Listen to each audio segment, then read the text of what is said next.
근데 설교를 준비하면서 느꼈던 것은 무엇이냐면, 우리가 죄와 구원이라는 그 롤러코스터를 계속 타고 있지 않나라는 생각이 들었어요.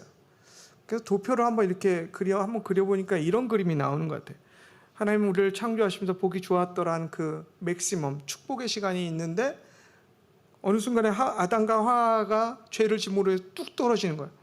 근데 그럼에도 불구하고 하나님의 사랑은 거기서 심판은 거기서 멈춘 게 아니라, 가인과 노아를 통해 다시 한번 하나님 희망의 메시지를 던지면서, 근데 그렇게 축복해 주면 또 올라갔어요. 근데 어느 순간에 또 인간이 죄악으로 가득 차요. 그래서 하나님 홍수의 심판을 내리면서 뚝 떨어져요. 그럼에도 불구하고 우리 하나님 포기한 줄 알고 가만히 있었는데, 또 성경 읽다 보니까 어떤 일이 일어나요? 홍수로 끝나는 것이 아니라 홍수 가운데 노아의 가족들을 방주 안에 들어가고, 또 생물들을 방주 안에 들어오면서 다른 구원의 역사를, 또 은혜의 시작을 보여준다는 것이죠. 그래서 그럼 이렇게 하나님의 은혜를 기억하며 살아갈 것 같다는 그런 순간이 되면서 또 어떤 일이 일어납니까? 우리가 읽었던 10절 앞에, 그러니까 11장 1절에서 이 9절의 이야기는 뭐죠? 바벨탑 사건이 나오는. 그러니까 떠나기를 싫고 어떻게 보면 하나님보다 높아지는 그 교만함이 충만한 그들이 지었던 바벨탑 사건을 통해서 다시 한번 그 은혜가 곤두박질하게 떨어지게 되죠. 근데 여기까지구나. 하나님과 우리의 관계는 여기까지구나. 이렇게까지 했는데 하나님 참으시겠어? 우리는 끝이야. 그런 순간에 어떤 일이 일어납니까? 함께 읽었던 10절부터 이 셈의 족보와 데라의 족보를 통해서 어떤 일들이 일어나요? 구원을 시작할 것들을 이야기해 주신다는 거예요. 왜 셈의 족보, 데라의 족보가 중요할까요? 이 셈과 데라의 족보에서 누가 나오죠? 예수 그리스도가 나오는 거예요. 그래서 세례와 데라의 족보가 없으면 어떻게 돼요? 그 구원의 역사는 정말로 이 11장 전에 바벨탑에서 끝나게 되는 거죠. 근데 셈의 족보를 통해, 데라의 족보를 통해서 예수 그리스도가 이 땅에 오시는 그날까지 그 족보가 이어짐으로 인해 우리가 예수 그리스도를 영접할 수 있는 그 구원의 길을 열어주신 것을 볼 수 있습니다. 그래서 오늘의 설교 제목이 구원의 시작, 그 시작점이 어디예요? 셈의 족보로부터 시작되어지는 것들을 함께 나누려고 합니다. 여러분, 창세기가 전체가 50장으로 있잖아요. 근데 이 50장을 두 부분으로 나누면 이렇게 돼요. 1장에서 11장은 원시 역사예요. 원래 역사라고 생각하면 돼요. 근데 이 원시 역사하고 두 가지로 크게 나누는, 하나는 12장부터 50장까지는 어떤 역사냐면 족장들 이야기예요. 족장들. 처음에 누가 나와요? 아브라함이라는 족장이 나오고, 또 이삭이라는 족장이 나오고, 야곱이라는 족장의 이 세 족장의 이야기와 스토리가 펼쳐지는 게 이 창세기예요. 1장부터 11장의 원래의 역사, 원시 역사가 나오고, 12장부터 족장들의 이야기가 나오는 게, 이 크게 나누면 창세기의 이야기하는 거죠. 그래서 이 창세기를 보면, 특히 1장 11절을 보면 인간의 죄, 하나님의 심판, 구원죄 이 모습들이 반복되어지는 것을 여러분이 확인할 수 있습니다.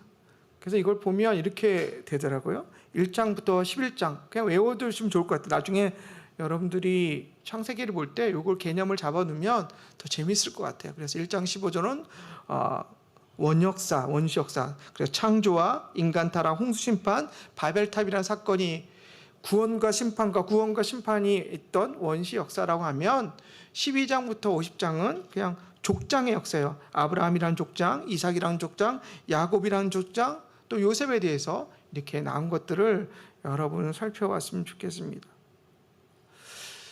근데 여러분 혹시 이거 한번 생각해 보셔서, 과연 왜 하나님은 그 사랑을 멈추지 않을까?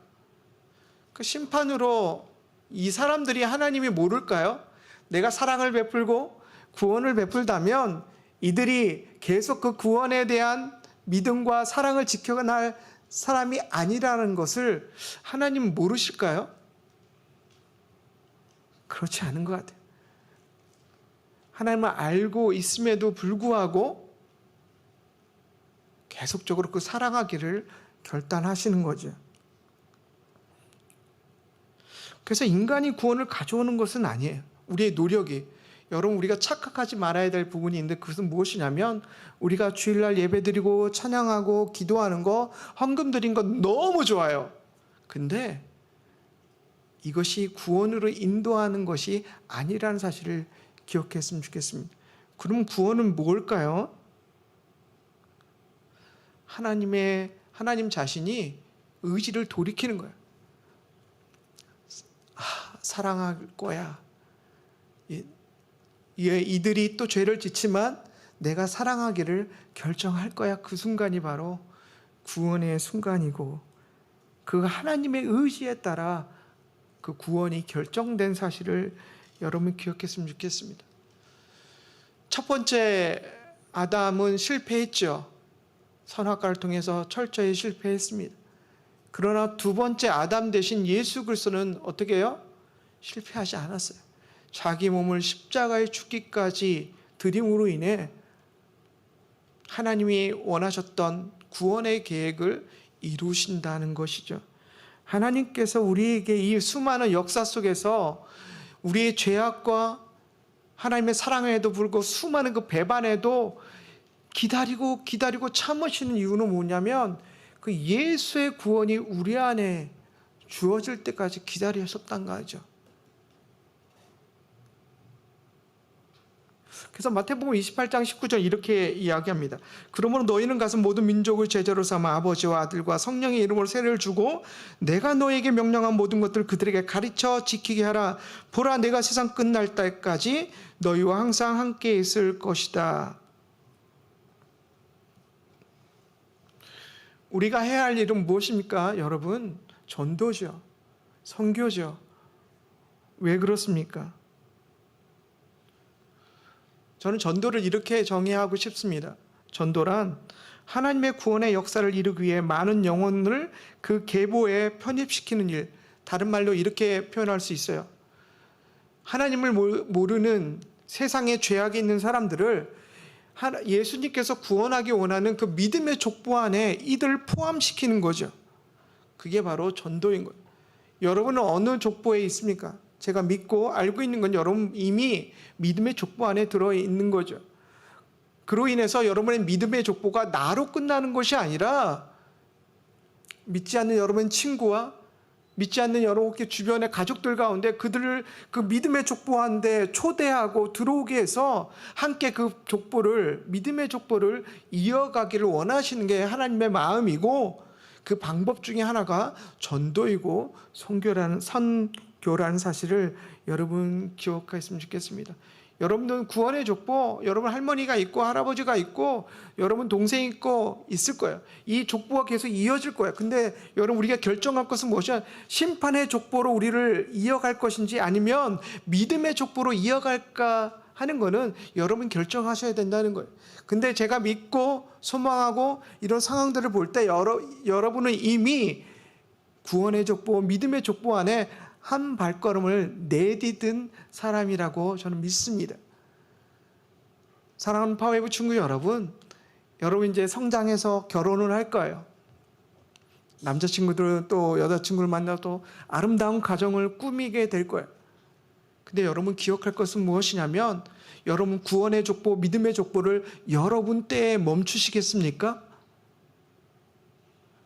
나 중고등학교 때 예수 믿었으니까 여기까지. 그렇게 생각하십니까? 대학교 가서는 난 교회 안 다녀. 지금 엄마가 이렇게 하니까 나 여기까지야. 그렇게 생각하는 분 있습니까? 여러분, 그거는 우리가 결정할 부분이 아니에요.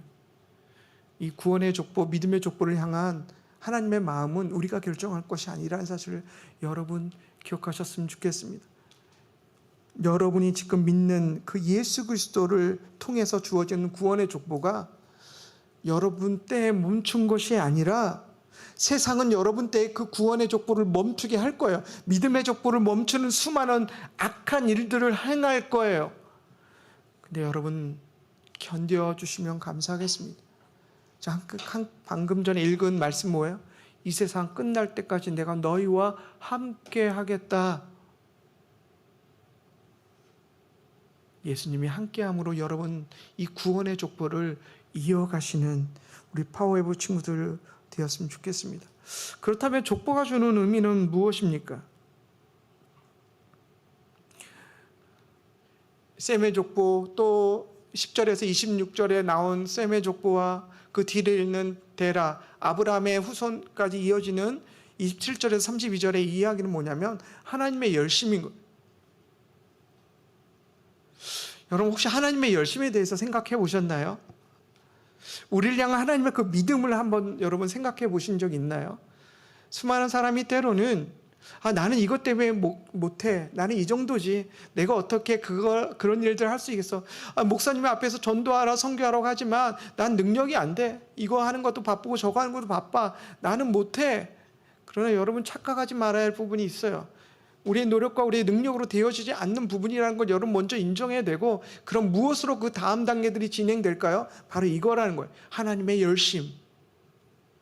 여러분 한 사람 한 사람을 향한 하나님 그 믿음. 나는 너를 믿어. 얘야, 너 표현되어진 숫자나 성적표에 하지 마. 나는 그 뒤에 있는 너를 믿어. 여러분, 우리 하나님의 열심을 기억했으면 좋겠습니다. 세상의 시각과 세상적인 세계관으로 여러분의 삶을 판단하고 여러분의 비전을 판단하고 장래를 판단하지 않았으면 좋겠습니다. 우리를 향한 하나님의 열심 여러분 기억해 주셨으면 좋겠어요. 그래서 끝까지 셈의 족보를 통해, 데라의 족보를 통해 예수 그리스도가 이 땅에 오심으로 말미암아 하나님과 깨어졌던 그 관계를 예수 그리스도의 십자가의 죽음으로까지 자신의 아들을 드리기까지 회복하기 원하셨던 하나님의 열심을 여러분 기억하시고 하나님 그 열심을 전하는 자 되었으면 좋겠습니다. 그래서 수많은 역사학자들, 신학자들이 이야기하는 것은 왜 성경에 이렇게 족보가 나왔을까라고 이야기합니다. 여러분 지루하잖아요. 누구를 낳고 뭐가 중요해요? 근데 또 다른 이유는 무엇이냐면 역사적인 편찬적인 가치가 있다는 거예요. 역사적인 가치가. 이건 하는 소설로 생각하는 사람이 너무 많잖아요. 세상 그렇게 만들어 가잖아요. 진실이 아니다. 증명되어지지 않았다.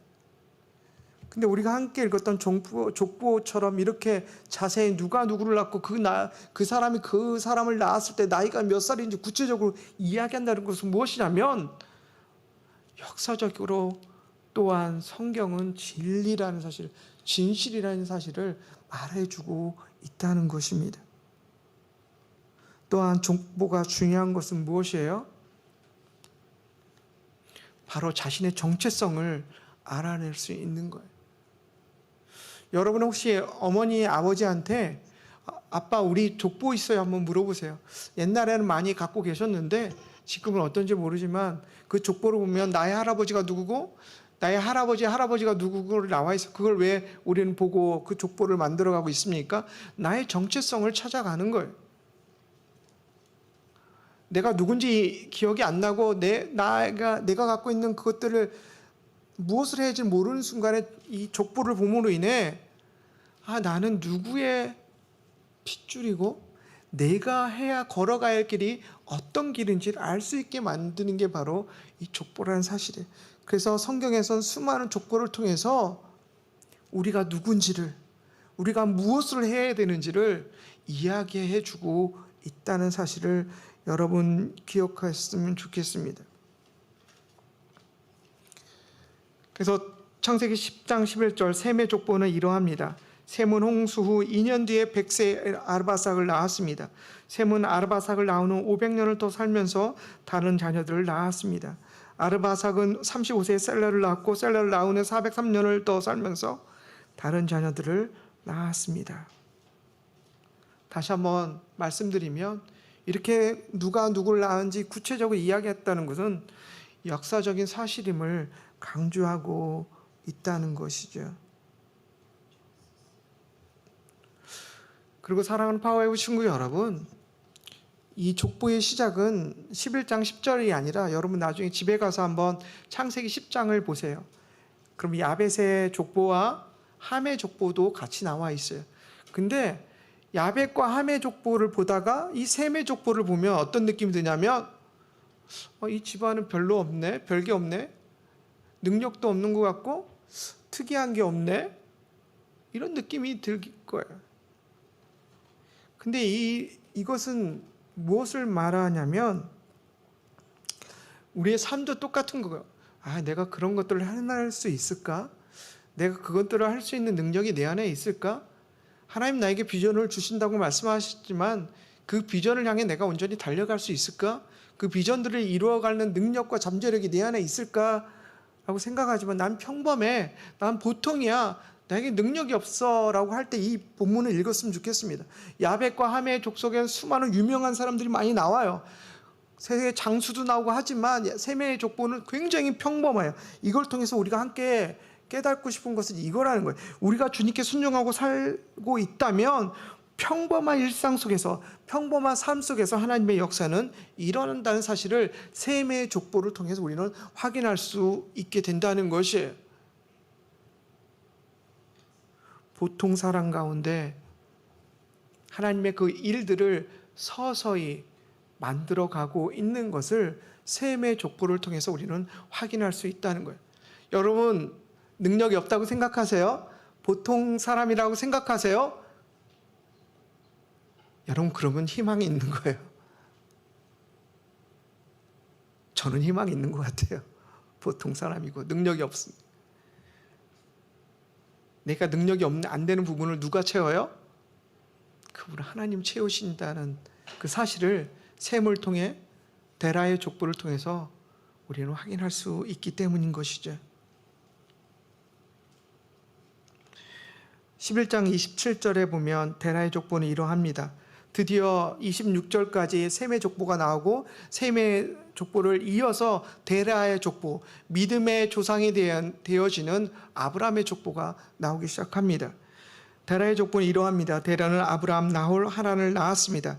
하란은 롯을 낳았습니다.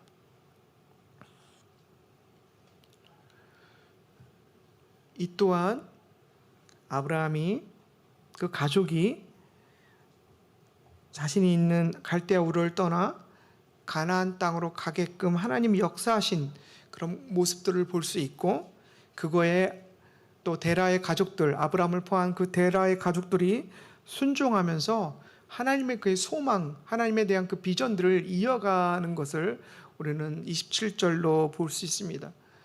이미 그때도 말씀드렸지만 이 거리가 장난이 아니에요. 갈대아 우르에서 가나안 땅까지 간다는 거리는 그때 찾아보니까 말씀드렸듯이 4,300km 정도 되는 것 같아요.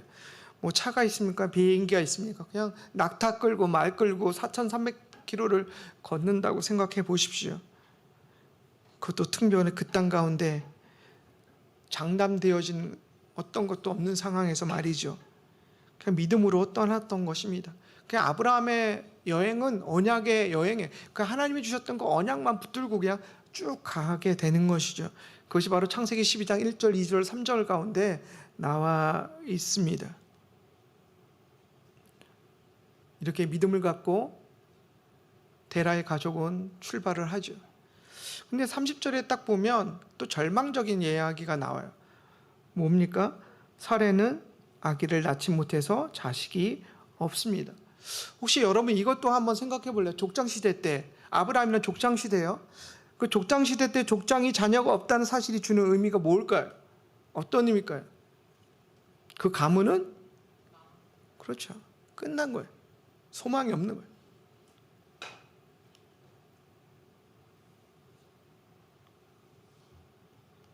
근데 사례가 자녀가 없고 가문으로 멈추고 내세울 거 없고 한 이 가문을 향해 하나님께서는 창세기 12장 2절에서 이렇게 이야기하시네요. 내가 너를 큰 민족으로 만들고 내게 복을 주어 내 이름을 크게 할 것이니 내가 복의 근원이 될 것이다. 와우. 사례를 보면은 없는데, 자녀가 없는데, 근데 하나님 또 12장 2절에 보면 이 말씀을 주신다. 내가 볼 때 아브라함의 갈등이 심했을 것 같아요. 하나님 마음이 진짜가 뭐지? 그냥 사례와 나하고 잘 살다가 그냥 하나님께 가는 건가? 가나안 땅에 둘이 들어가는 건가? 또 12장 2절에 보면 이 민족은 어떻게 한가? 그래서 잘못 착각해서 어떻게 돼요? 이스마엘을 낳게 되죠. 자기 생각대로 판단함으로 인해. 분명히 사례에게 자녀를 준다고 했음에도 불구하고. 그리고 26장 4절, 내가 내 자손을 하늘의 별같이 많게 할 것이며 이 모든 땅을 내 자손들에게 줄 것이다. 땅의 모든 나라들이 내 자손들로 인해 복을 받을 것이다. 이 구절은 이삭을 향한 하나님의 언약을 표현하고 있어요. 근데 여러분 나중에 이 족장사 12장에서 50절을 읽다 보면 어떤 얘기가 나냐면 이 12장 1절, 2절, 3절에서 얘기했던 축복받는 얘기를 계속해요. 계속 이스라엘 민족에 왜 그럴까요? 실망하고 좌절할 때 우리가 부모님을 통해서 어떤 게 가장 용기를 받는 말일까요? 아니야. 그래 너는 안 돼. 그래서 안 돼. 이 말일까요? 아니면 아니야. 지금은 좀 힘들어서 안 됐지만 잘할 거야. 너 봐. 이것도 해결했었고 이것도 했었잖아. 너무 긴장하지 말고 천천히 해봐. 넌 잘할 거야. 내가 너한테 약속했잖아. 너 잘할 거라고 약속했잖아.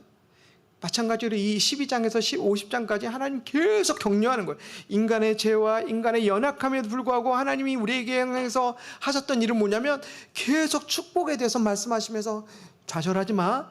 힘들어하지 마. 내가 너한테 약속한 거 기억해. 축복이야. 모든 민족을 부흥케 할 거야. 계속하고 있다는 거예요. 언약이라는 것이죠.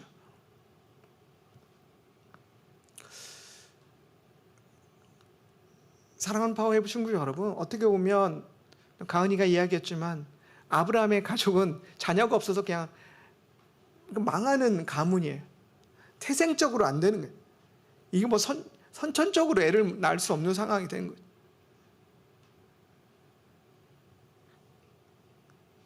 근데 여러분 기억하는 것은 하나님의 역사는 화려함이 아니라는 것 같아요. 그러니까 이와 같이 아브라함의 가족을 통해서 볼 때 우리가 깨닫는 건 뭐냐면 연약함을 사용하시는 하나님의 은혜를 보는 거예요. 그 연약함을 상황들을 하나님이 어떻게 역전시키는가를 우리를 통해서 보게 하신다는 거예요. 혹시 여러분 안에 연약함이 있고 단점이 있고 또 많이 해야 될 부분이 있다면 이 부분을 여러분 같이 한번 봤으면 좋겠습니다. 아브라함의 연약함을 사용하시고 역전시켰던 그 하나님의 은혜를 나에게도 주신다고 하셨지. 그 사실을 기억했으면 좋겠습니다, 여러분. 사례는 아기를 낳지 못해서 자식이 없었대요. 30절에. 근데 이 창세기 21장 3절 5절에 보면 이렇게 나와 있어요. 아브라함 자기에게 태어난 아들 곧 사라가 자기에게 낳아준 아들을 이삭이라고 이름을 지었습니다. 아들 이삭이 태어났을 때 아브라함 나이는 100세였습니다. 근데 12장 4절에 보면 아브라함이 몇 살 때 갈대아 우르를 떠났습니까? 75세였어요. 근데 아들을 그 약속에 따라서 정말 딱 하나님 약속을 지켰네요로 본 나이가 100살이에요. 그럼 어떻게 해요? 25년을 기다렸다는, 묵묵히 믿음으로. 수많은 상황에서 어려움이 있겠죠. 족장이 어떻게 자녀도 없어. 내려놔. 다른 사람 족장시키자. 이런 모든 상황이 있지 않았을까요? 보이지 않는 그런 갈등과 보이지 않는 비난 속에서 이 아브라함의 믿음의 조상이 된 이유가 여기 있었다는 거예요. 25년이라는 시간을 믿음으로 지켜나며 하나님이 이루실 거라는 그 믿음이 25년을 견디게 했다는 거예요. 그 결과가 바로 이삭을 보게 하는 은혜를 누리게 되었다는 것입니다.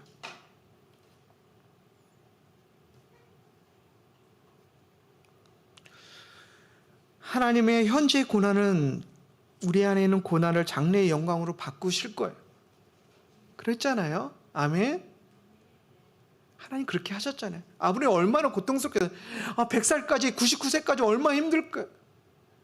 눈치가 얼마나 주었을 거예요. 우리 가문은 끝이야. 희망이 없을 거야. 그럼에도 믿음을 지켜 아니야. 하나님 하셨지. 약속하셨지.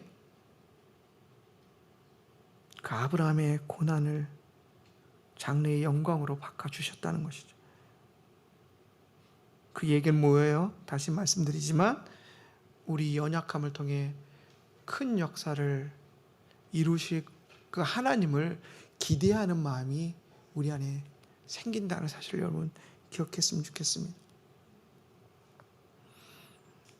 사랑하는 파워웨브 친구 여러분, 그렇다면 여러분의 시선은, 여러분의 시선과 마음은 어디에 멈춰서 있는지 한번 생각해 보시겠습니까? 창세기 11장 30절 사레는 자녀가 없었습니다라고 여기 멈추시겠습니까? 아니면 창세기 12장 번성에 대해서 말씀하시는 거, 또 창세기 17장에 대해서 계속 하나님 그 축복을 강조하는 것으로 여러분은 발걸음을 옮겨 보시겠습니까? 여러분 살다 보면 세상에 수많은 하나님을 허락하지 않는 자들은 우리 시선을 창세기 11장 30절에 멈추게 할 거예요. 전 약속할 수 있어요. 장담할 수 있어요. 하나님을 알지 못하는 자들은 여러분은 늘 어떻게 하면 여러분의 시선을, 비전을 창세기 11장 30절에 묶어두려고 할 거예요. 그게 사탄의 전략인 것이죠. 그때 여러분들이 어떻게 해야 돼요? 예수 그리스도의 이름으로 파하며, 아니다, 하나님께서 주셨던 약속은 창세기 12장 2절 축복인 것을 여러분 선포하셔야 된다는 거예요.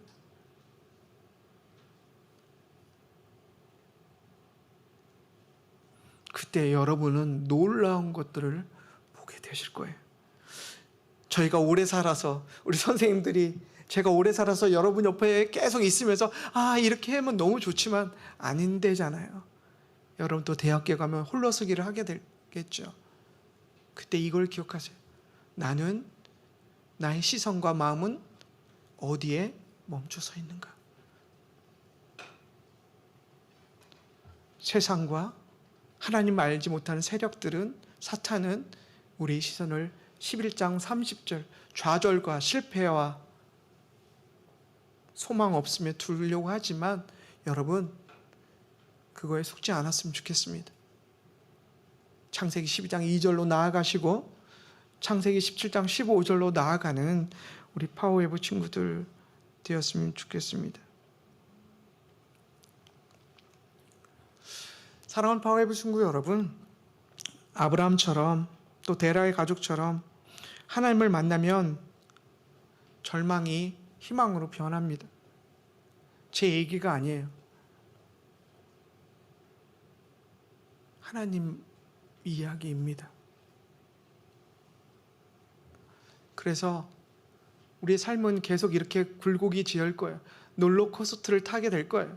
계속 은혜, 죄, 은혜, 죄, 은혜, 죄, 은혜, 죄 반복하게 될 거예요. 근데 여러분 기억할 것은 무엇이냐면 죄를 짓더라도 실망하지 않았으면 좋겠어요. 왜요? 예수를 통한 구원이 늘 우리에게 준비되어 있고 그 한 번의 구원은 우리 인생을, 우리 정체성을 바꿀 수 없다는 거예요. 여러분이나 목사된 저도 죄에 넘어질 거예요. 이렇게 설교하고 나가서 세상을 나가도 나는 넘어질 거예요. 제가 잘 알아요. 근데 다시 일어나서 다시 말씀을 준비하고 이 설교에 이 단에 쓸 수 있는 것은 뭐예요?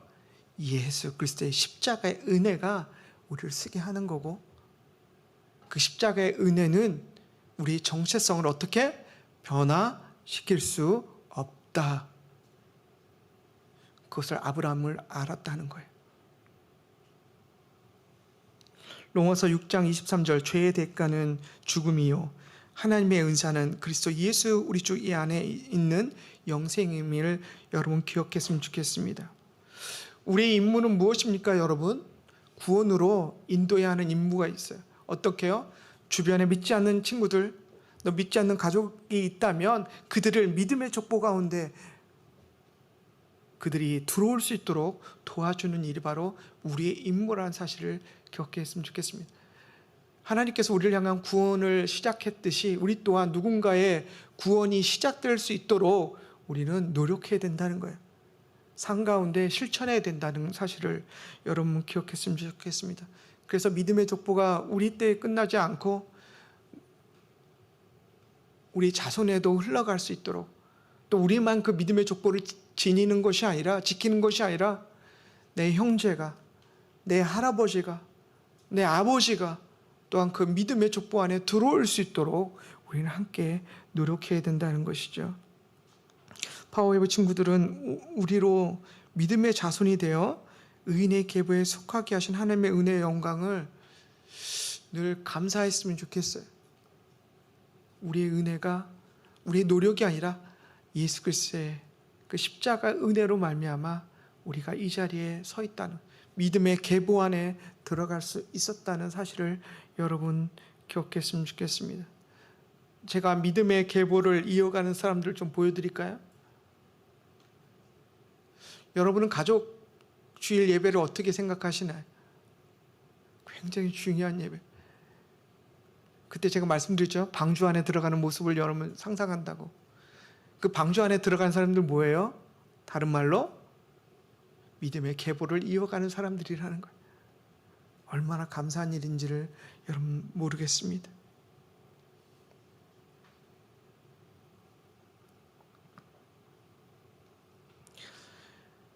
하나님의 언약을 통해 구원과 영생을 소망했으면 좋겠어요. 그래서 노아 이후에 셈의 계보를 통해서 하나님이 하시고자 하는 것은 예수 그리스도까지 그 계보가 흘러가서 예수 그리스도가 이 땅 가운데 오므로 말미암아 진정한 구원을 허락해 주시기 위한 하나님의 구원의 역사인 사실을 기억했으면 좋겠습니다. 그 시작점이 오늘 함께 읽었던 셈의 족보와 데라의 족보라는 사실을 또 여러분 아셨으면 좋겠습니다. 여러분 같이 우리 한번 기도할까요? 노아 홍수 이후에 셈의 족보를 통해서 보이신 하나님의 구원의 역사를 깨달았으면 좋겠습니다. 아, 하나님이 구원하기를 결정하셨구나. 멈추지 않으셨구나. 자녀가 없는 사레에게 왜 이삭을 줬을까? 하나님이 약속하셨던 구원의 계보를 이어가기를 원하셨구나. 또한 나를 통한 구원의 계보를 이어가기를 원하시는구나. 그 사실을 여러분 기억했으면 좋겠고, 그 구원의 은혜에 감사하면서 또 여러분 믿지 않는 주변의 사람들의 그 구원의 계보로, 믿음의 계보 안으로 들어가는 그런 전도와 선교를 함께하는 우리 파워웨이브 되기를 소망합니다. 우리 함께 이 기도 제목을 보면서 함께 기도하겠습니다. 하나님, 나의 노력이 아니고 하나님의 은혜로 내가 구원의 계보 안에 들어가게 해주셔서 감사합니다. 저만 구원의 계보 안에, 믿음의 계보 안에 들어가는 것이 아니라 이제는 믿지 않는 우리 주변의 사람들 향해 그들이 믿음의 계보, 구원의 계보 안에 들어올 수 있도록 다가가는 용기를 주십시오. 힘을 주십시오라고 함께 기도하고, 혹시 이 안에 믿지 않는 부모님이 있고 또 믿지 않는 우리 형제, 친척들이 있다면 그들을 위해서 함께 기도했습니다. 하나님, 그들이 믿음의 계보 안에, 구원의 계보 안에 들어올 수 있도록 도와주십시오. 정말 하나님 가장 적절한 그때 그들 향해 예수 그리스도의 복음을 내가 전할 수 있는 용기와 은혜를 주십시오. 그들과 함께 믿음의 계보에 있고 싶습니다. 그들과 함께 구원의 계보 안에 있고 싶습니다. 함께 기도하겠습니다. 하나님 도와주십시오. 셈의 족보와 데라의 족보를 통해 구원의 역사를 완성하기 원하셨던 하나님 말씀처럼, 또 우리를 통해 하나님의 그 구원의 역사를 이어가기를 원하셨던 하나님의 마음이 우리 안에 있는 것처럼, 우리를 구원하기 원하셨던 하나님의 마음에 감사하며 찬양하며, 또 우리 그로 인해 우리가 구원의 계보 안에, 믿음의 계보 안에 있게 해주신 그 사실을 찬양하며 우리만 믿음의 계보 안에, 구원의 계보 안에 있는 것이 아니라 이제는 내 주변에 믿지 않는 자들이 우리와 더불어 믿음의 계보 안에, 구원의 계보 안에 들어갈 수 있도록 도와주십시오. 그들을 향해 하나님의 가장 적절한 때에 예수 그리스도의 복음을 선포할 수 있는 용기와 은혜를 우리에게 허락하여 주십시오. 우리 사랑하는 파워웨이브 친구들이 그런 믿음의 계보를 전할 수 있는 자로, 구원의 계보를 전할 수 있는 자가 될 수 있도록 하나님 능력을 더하여 주시옵소서.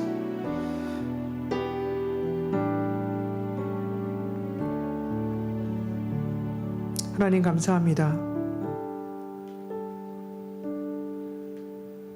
우리의 죄에도 불구하고 그 구원의 역사를 시작하시고 또 예수 그리스도를 이 땅에 보내주심으로 인해 우리가 믿음의 계보 안에, 구원의 계보 안에 들어가게 하여 주셔서 감사합니다.